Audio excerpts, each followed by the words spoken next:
अब आप सुनेंगे विष्णु भगवान की नई कथा। दशोदा नंदन का 3 प्रश्न है। जो लोग उस प्रश्न को जान लेते हैं वो वैकुंठ पा लेते हैं। पहला प्रश्न, सत्य क्या है जिसे तुम कह नहीं सकते। दूसरा प्रश्न, कौन सी पीड़ा है जो दिखती नहीं। तीसरा प्रश्न, कौन सी भक्ति है जो मांगती नहीं। जो इन 3 प्रश्न से डरता नहीं वही मोक्ष की ओर पहला कदम रखता है। दशोदा नंदन एक दिव्या ऋषि बना जिसका नाम कालांतर में परमेश्वर पड़ा।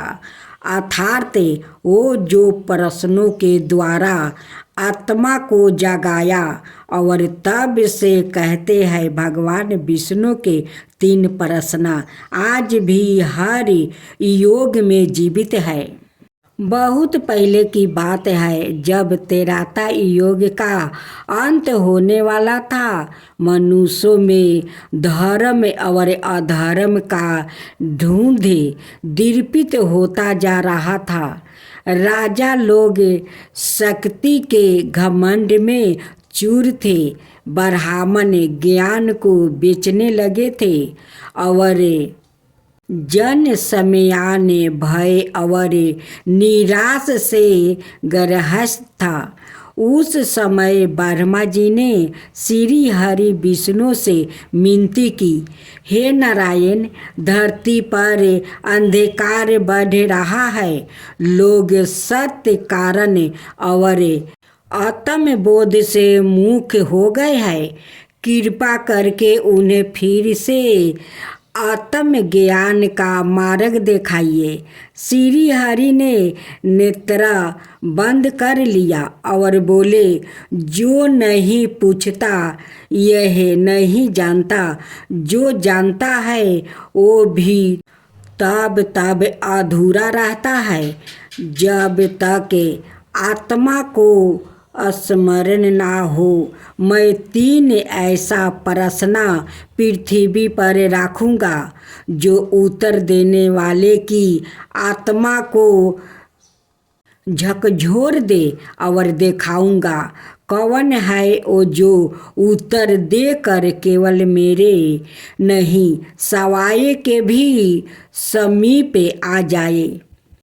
पृथ्वी के दक्षिण में पहाड़ों पर और जंगलों के बीच एक गांव था, नौकुंड। यह गांव ना तो समुंदर था और ना ही अत्यंत निर्धन, लेकिन यहाँ एक अनोखी बात थी। हर मनुष्य अपने उत्तर से घमंडित था। किसी को लगता वो सबसे बुद्धिमान है, किसी को वो सबसे धार्मिक और एक था दशोदा के एक बालक जो चुप रहता, सबको देखता और अपने प्रश्नों को भीतर ही भीतर पालता। एक दिन गांव के किनारे एक अजनबी साधु आया। लंबे केस, शांत नेत्रा और मुख पर ऐसा तेज जिसे देखकर पशु पंछी भी मौन हो जाते। वो कोई और नहीं सवाए श्री हरि विष्णु थे जिन्होंने साधु का रूप धारण किया था। वो गांव के चौराहे पर खड़े हुए और ऊंचे स्वर में बोले, मैं 3 प्रश्न पूछूंगा, जो सत्य उत्तर देगा उसे मैं वो दूंगा जो अमर है, अनदेखा है। गांव के सभी लोग इकट्ठा हो गया। उत्सुकता, अहंकार और तत्काल कोहरान उमड़ पड़ा। भाला प्रश्न, सत्य क्या है जो कहा नहीं जा सकता। भीड़ में से एक पंडित ने कहा, वेद ही सत्य है। दूसरा बोला, ईश्वर ही सत्य है।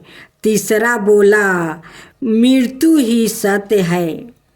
साधु संत रहे, सभी उत्तर सुन कर वो बोले, नहीं, सत्य वो है जो तुम अपने भीतर पालते हो पर कहने में डरते हो।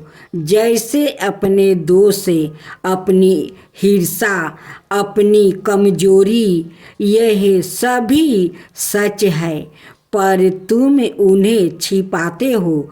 जो अपने भीतर के उस कहे जाने वाले सत्य को पहचान ले, यही ज्ञानी है। सब मौन हो गए। पहली बार किसी ने ऐसा सत्य सुना था। दूसरा प्रश्न, कौन सी पीड़ा है जो दिखाई नहीं देती है। अब गांव के लोग गंभीर हो गया। एक वैद्य बोला, शरीर की पीड़ा जब सहन हो जाए तो मन की पीड़ा अधिक होती है। एक विधवा स्त्री बोली, प्रेम की विफलता सबसे बड़ी पीड़ा है। एक वृद्धा बोला, अकेलापन पीड़ा है। साधु बोले, सुनो, सबसे गहरी पीड़ा है सवाए को न समझ पाने की पीड़ा। जब तुम जीवन भर दूसरों को सुख करने में लगे रहते हो पर यह भूल जाते हो कि तुम कौन हो, तब भीतर एक घाव बनता है जो दिखता नहीं और सताता रहता है। भीड़ में एक दशोदा नंदन को यह शब्दों जैसे उसके हृदय के भीतर उतर गया हो। वो चुपचाप साधु को देखता रहा। तीसरा प्रश्न, कौन सी भक्ति सबसे प्रिय है भगवान को। यह प्रश्न सुनकर पूरा गांव जैसे उल्लसित हो गया। किसी ने कहा कीर्तन, दूसरे ने कहा यज्ञ, तीसरे ने कहा दान।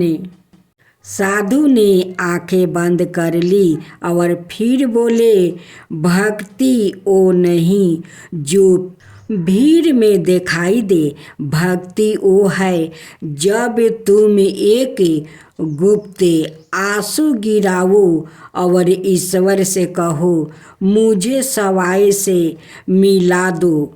जब तुम ईश्वर से कुछ मांगते नहीं, केवल सवाए को समीप कर देते हो, वही सच्ची भक्ति है। अब तक पूरा गांव सत्यबद्ध था। बालक दशोदा का परिवर्तन। अब वो बालक दशोदा धीरे धीरे साधु के पास आया और बोला, स्वामी, मैंने कभी कोई उत्तर नहीं दिया क्योंकि मैं हमेशा सोचता रहता कि उत्तर देने से अधिक जरूरी है सवाए से प्रश्न करना। साधु ने मुस्कुरा कर कहा, यही सबसे बड़ा उत्तर है। जो प्रश्न करना जान गया वही खोज पाएगा। फिर साधु ने अपना दिव्य रूप प्रकट किया और सवाए भगवान विष्णु थे।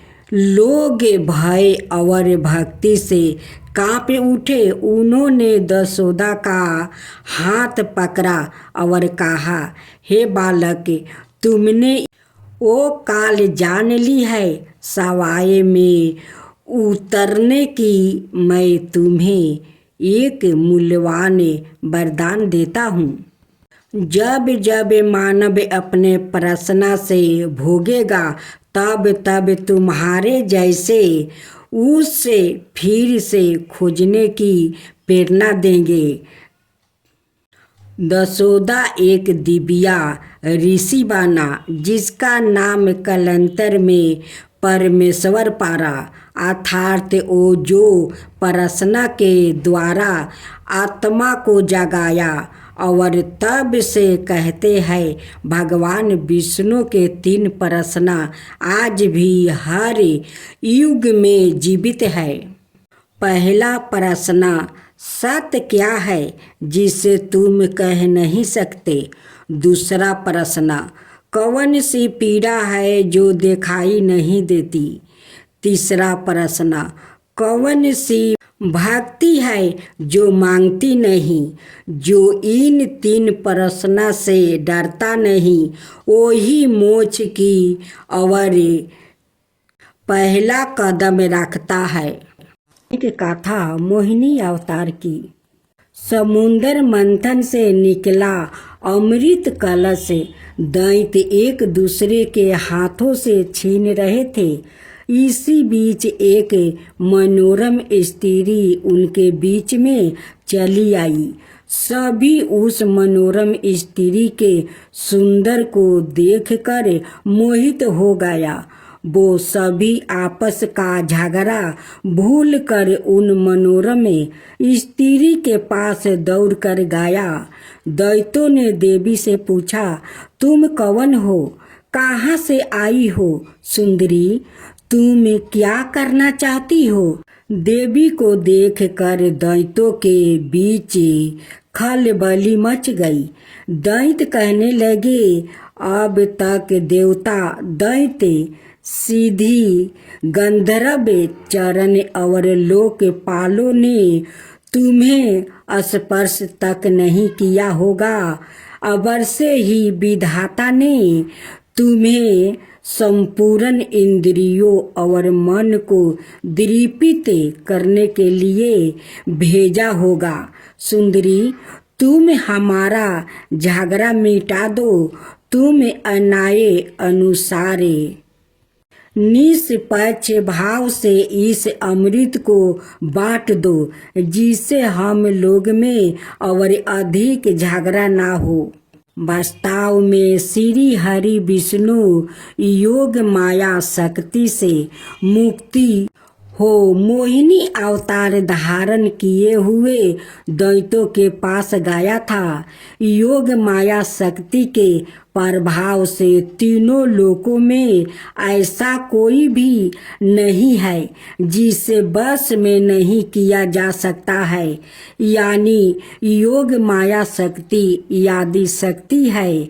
दैत्यों की प्रार्थना पर तीनों लोगों को मोहित करने में असमर्थ मोहिनी देवी ने दैत्यों हंसकर कहा, मैं माया हूँ और आप महर्षि कश्यप के संतान है।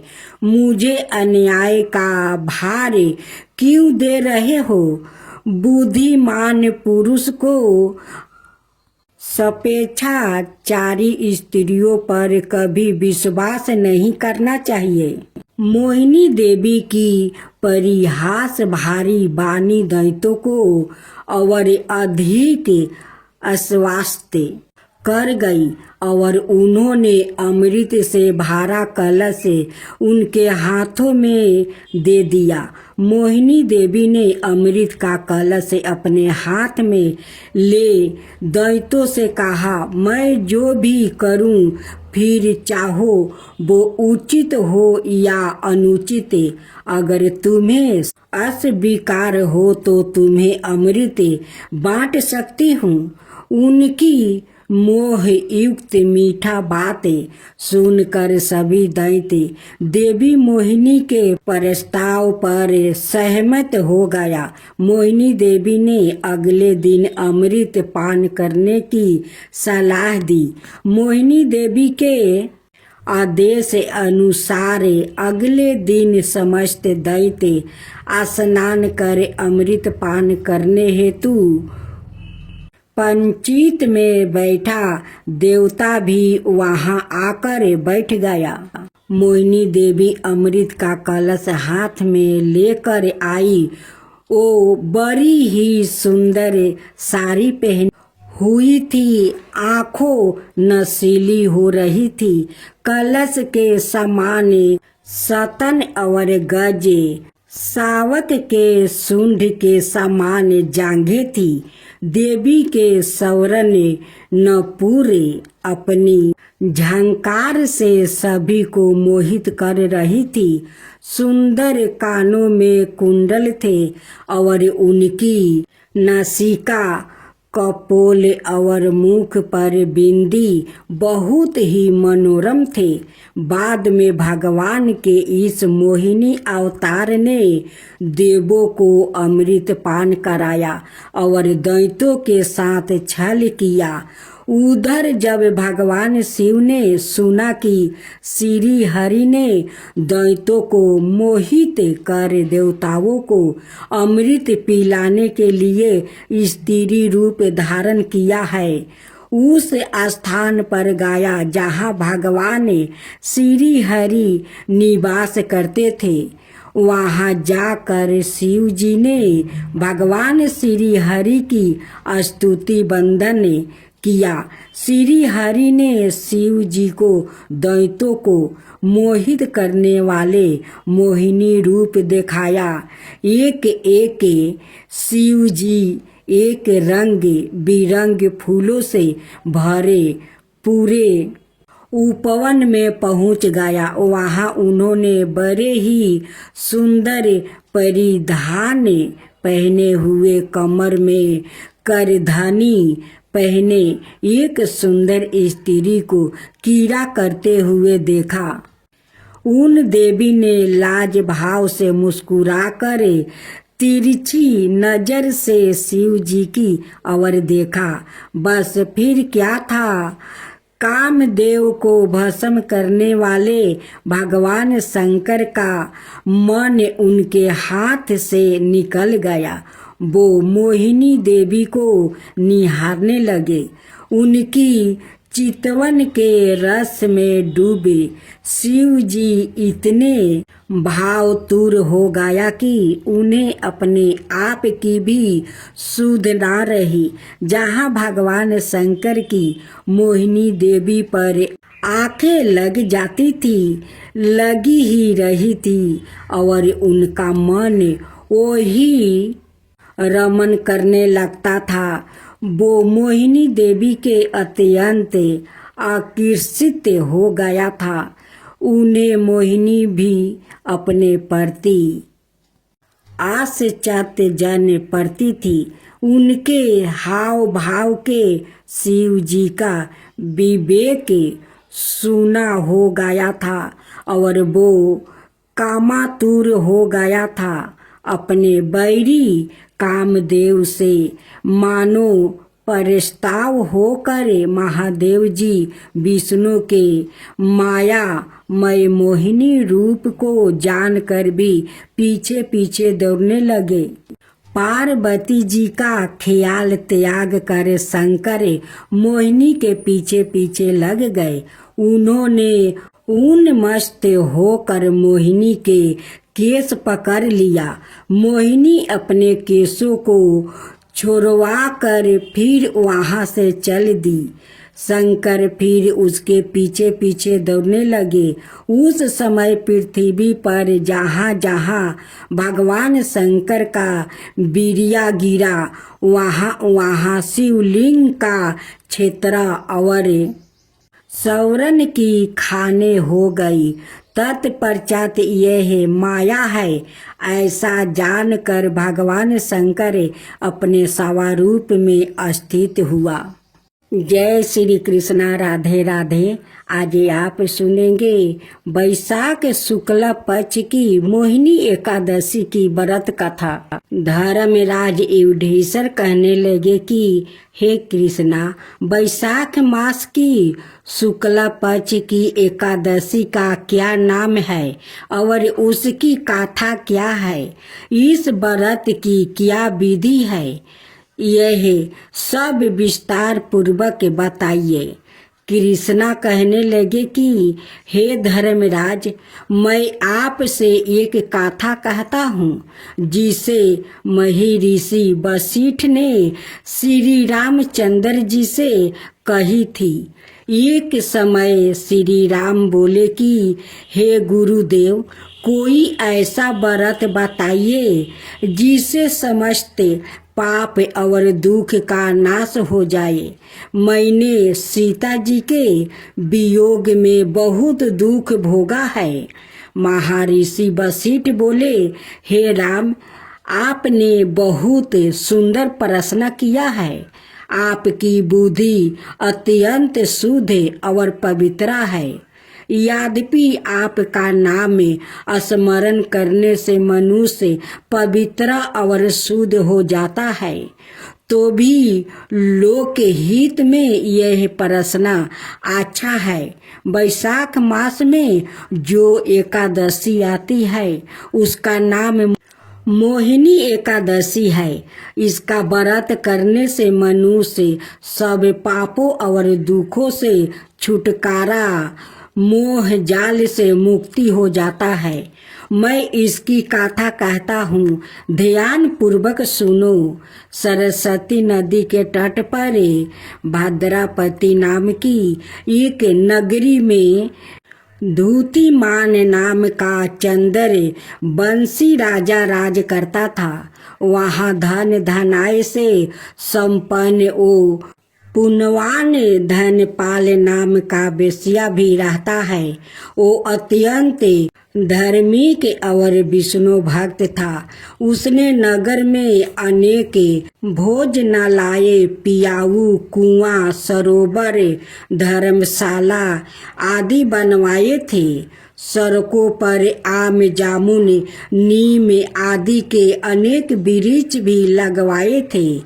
उसके 5 पुत्र थे, सुमना, शुद्ध बुद्धि, मेधावी, सुकीर्ति और धृष्ट बुद्धि।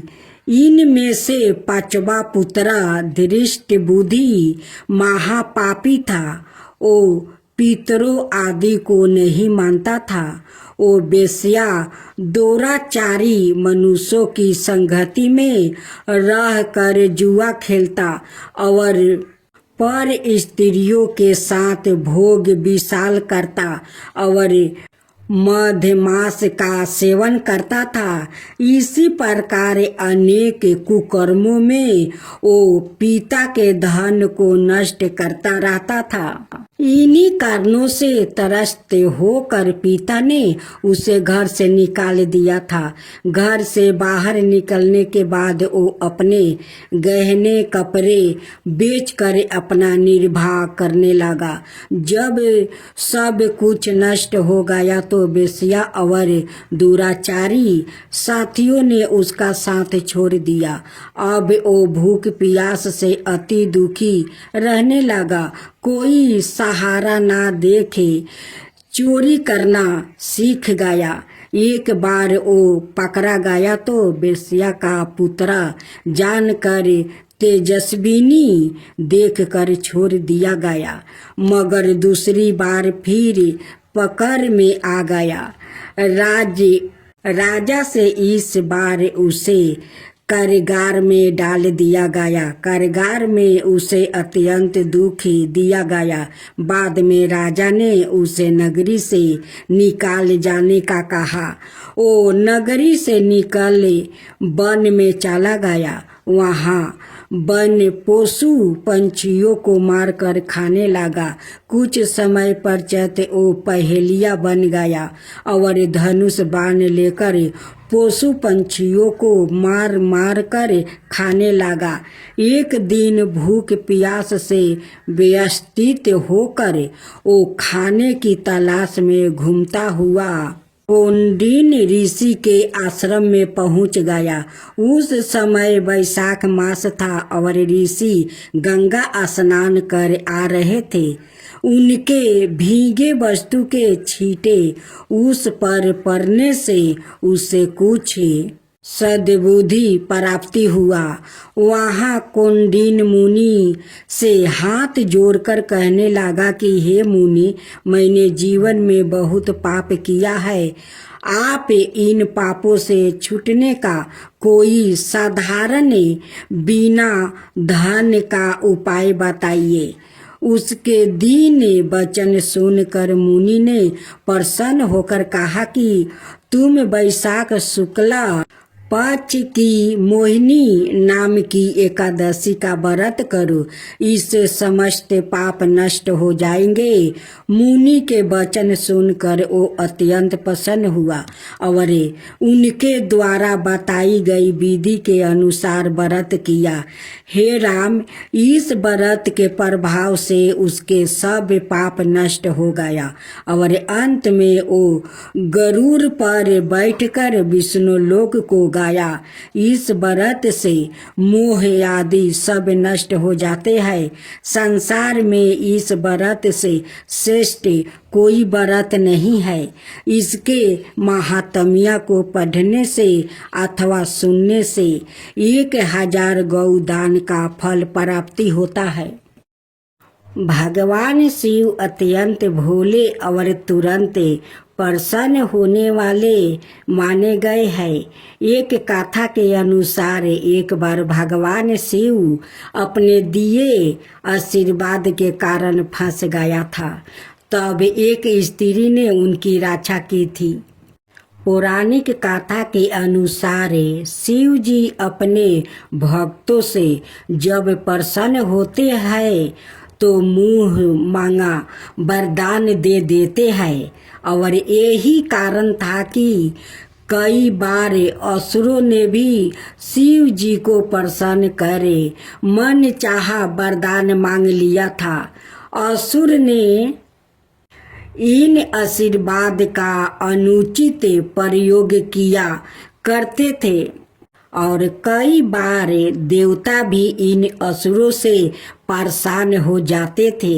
एक बार भगवान शिव सवाए ही अपने दिए आशीर्वाद के कारण ऐसा फंस गया कि उनकी रक्षा के लिए एक स्त्री को सामने आना पड़ा था। भगवान शिव का भक्त भस्मासुर भी था और उसने एक बार शिव जी को प्रसन्न करने के लिए घनघोर तपस्या की और शिव जी उसकी भक्ति से प्रसन्न हो गया। भगवान शिव भस्मासुर के तप से इतने प्रसन्न हुए कि उसे वरदान मांगने को कहा और भस्मासुर ने शंकर जी से कहा कि वो चाहता है कि उसे ऐसा वरदान मिले कि वो जिस पर हाथ रखे वो भस्म हो जाए। शंकर जी ने उसे यह वरदान तो दे दिया। वरदान पाकर वो बेहद प्रसन्न हुआ और वहाँ से निकल ही रहा था कि रास्ते में माता पार्वती उसे नजर आ गई। भस्मासुर उनकी खूबसूरती का देखकर इतनी मोहित हो गया कि वो उन्हें पाने को लालायित हो गया और उनके बारे में जानने के लिए उनके पीछे हो लिया। आगे जाकर पता चला कि वो तो भगवान शिव की धर्म पत्नी है। यह देखे वो भगवान शिव के दिए आशीर्वाद को उन पर हो प्रयोग करने की ठान लिया और उनका पीछा करने लगा। भस्मासुर की इस गलत मानसा को भगवान विष्णु ने माप लिया और वो स्त्री का रूप धारण कर उसके पास पहुंचा। वो जानते थे कि भगवान शिव को बचने के लिए यह नाटक ही काम आ सकता है। भगवान विष्णु का स्त्री रूप बेहद मोहिनी करने वाला था। भस्मासुर ने जब उनको देखा तो वो सम्मोहित हो गया। भगवान विष्णु ने उसे मोहित कर अपने साथ नृत्य करने पर बेबस कर दिया और वो नृत्य करने लगा। भस्मासुर के साथ नृत्य करते हुए भगवान विष्णु जी ने उसका हाथ उसके ही सिर पर रखवा दिया और उसका हाथ सिर पर रखते ही वो भस्म हो गया। इस तरह भगवान शिव शंकर अपने ही दिए वरदान में फंस गया और भगवान विष्णु ने स्त्री रूप धारण कर उनके प्राणों की रक्षा की थी।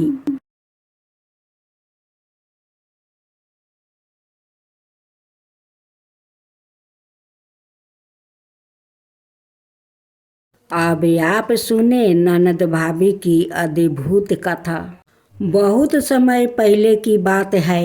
एक गांव में सुखिया नाम की एक धर्मपरायण महिला रहती थी।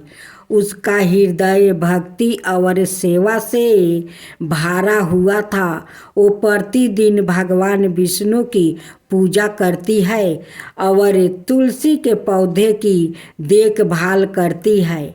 उसका मानना था कि तुलसी माता सवाए देवी लक्ष्मी का स्वरूप है और बिना तुलसी के कोई भी पूजा अधूरी होती है।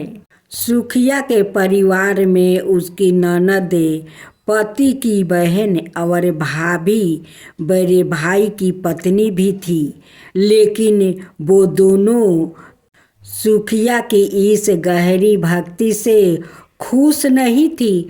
उन्हें लगता था कि सुखिया बेवजह अपना समय पूजा पाठ में लगाती है और घर के अनाए कामों की अनदेखी करती है।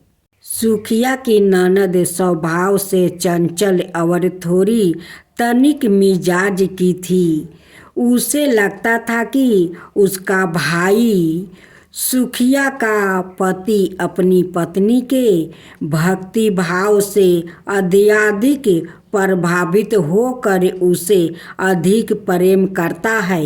यह बात उसे चुभती थी और इसलिए वो सुखिया को नीचा दिखाने का हर संभव प्रयास करती थी। भाभी को भी सुखिया से जलन थी। सुखिया की सरलता और भक्ति के कारण गांव में हर कोई उसकी प्रशंसा करता था, लेकिन भाभी को यह पसंद नहीं था।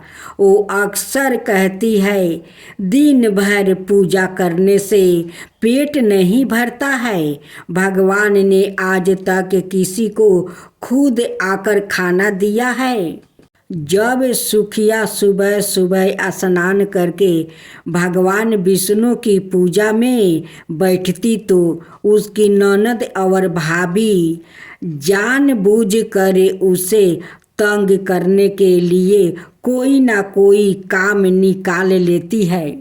कभी कहती है घर की सफाई कर दो वरना सासू माँ नाराज हो जाएगी। कभी कहती है चूल्हे में आग बुझ गई है, तुम ही जाओ और फिर से जलाओ। और कभी कभी तो सीधे ताना मारती है, इतनी पूजा करती है फिर भी कोई चमत्कार क्यों नहीं होता है। सुखिया यह सब सहन करती थी, लेकिन उसने कभी भी भगवान की भक्ति को नहीं छोड़ा। भगवान विष्णु अपनी भक्तों की परीक्षा अवश्य लेते हैं और यही उन्होंने तुलसी के साथ भी किया था। एक दिन जब सुखिया पूजा कर रही थी तब उसकी ननद और भाभी ने एक आयोजन बनाई। उन्होंने तुलसी के पौधे को उखाड़ने का निश्चय किया। उनका विचार था कि यदि तुलसी का पौधा ही नहीं रहेगा तो वो पूजा कैसे करेगी। जब सुखिया घर के काम में व्यस्त थी तब उसकी ननद और भाभी ने मिलकर तुलसी के पौधे को जड़ से उखाड़ दिया और उसे पास के नदी में बहवा दिया। जब सुखिया वापस आई और देखी कि उसका तुलसी का पौधा गायब है तो उसकी आंखों से आंसू बहने लगा। उसने निर्जय भाव से भगवान विष्णु का स्मरण किया और कहा, हे प्रभु, अगर मेरी भक्ति सच्ची है तो मेरी तुलसी माता फिर से प्रकट हो जाए। उसकी पुकार सुनते ही एक चमत्कार हुआ। जहाँ तुलसी का पौधा था वही एक और सुंदर हरा भरा तुलसी का पौधा प्रकट हो गया। लेकिन यह कोई साधारण पौधा नहीं था। इसमें से दिव्या प्रकाश निकल रहा था और इसकी सुगंध पूरे गांव में फैल गई। जब ननद और भाभी ने यह चमत्कार देखा तो वो आश्चर्यचकित रह गई। उन्होंने अपनी गलती का एहसास हुआ और वो तुलसी के चरणों में गिर कर रोने लगी। भाभी बोली, हमने तुम्हारी भक्ति की परीक्षा लेने की भूल की, हमें क्षमा कर दो। ननद ने भी कहा, अब हमें समझ में आ गया कि सच्ची भक्ति की भक्ति कितनी महान होती है। तुलसी ने उन्हें क्षमा कर दिया और उन्हें समझाया कि ईश्वर की भक्ति सच्चे हृदय से करनी चाहिए। कोई भी कितना भी बाधा डाले, लेकिन यदि भक्ति अडिग हो तो भगवान सवाए उसकी रक्षा करते हैं। उस दिन से भाभी और ननद भी तुलसी माता की पूजा करने लगी और उन्होंने अपना व्यवहार बदल लिया। इसके बाद पूरे गांव में तुलसी माता की महिमा गूंजने लगी। लोग तुलसी के पौधे को पूजने लगे और उन्हें विश्वास हो गया कि भगवान विष्णु के साथ साथ तुलसी माता का भी पूजन करना आवश्यक है।